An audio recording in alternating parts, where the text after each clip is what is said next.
समाचार अब तक, सत्य का साहस।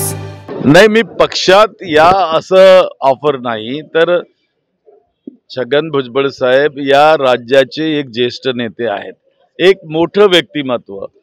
समता परिषदेच्या माध्यमातून त्यांनी या राज्यामध्ये नव्हे तर देशामध्ये आपलं नाव मोठं केलं, आपलं काम दाखवून दिलं, अनेक आंदोलनं केलीत आणि बहुजन समाजाला एक मोठं नेतृत्व या राज्यात मिळालेलं आहे।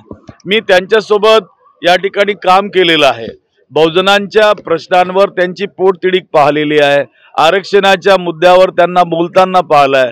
मला वाटतं की ते घुसमुस जी चालली आहे त्यांच्या ज्या पद्धतीने अपमान होतो आहे, त्यांनी आता विचार करावा की धर्मनिरपेक्ष पक्षांसोबत या ठिकाणी आलं पाहिजे आणि त्यासाठी आम्ही सदैव त्यांच्या पाठीशी उभं राहणार आहोत। माझ्या पक्षाचा निर्णय आणि त्यांचा निर्णय हा महत्त्वाचा आहे, त्यामध्ये मी काही मोठा व्यक्ती अशातला भाग नाही, परंतु मी एक धर्मनिरपेक्ष पक्षात आहे आणि त्यांचे विचार भुजबळ साहेबांचे सुद्धा धर्मनिरपेक्षता असल्या कारणानं आणि बहुजनांचा जर या राज्यामध्ये अपमान होत असेल तर मग कुणाचा सन्मान या राज्यात होणार आहे, या भूमिकेवर एक आंबेडकरी कार्यकर्ता म्हणून या ठिकाणी मी त्यांच्या खांद्याला खांदा लावून उभा राहण्यासाठी सदैव तत्पर राहील।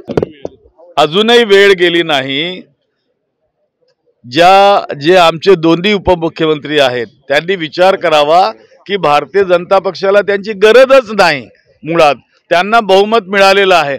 आणखी किती लांगूळ चालून करून तुम्ही आपला अपमान सहन करणार? अहो, वाघासारखे जगले आहात तुम्ही या राज्यामध्ये, आता भित्रे कशाला बनता? तर कुठेतरी विचार या ठिकाणी त्यांनी करावा।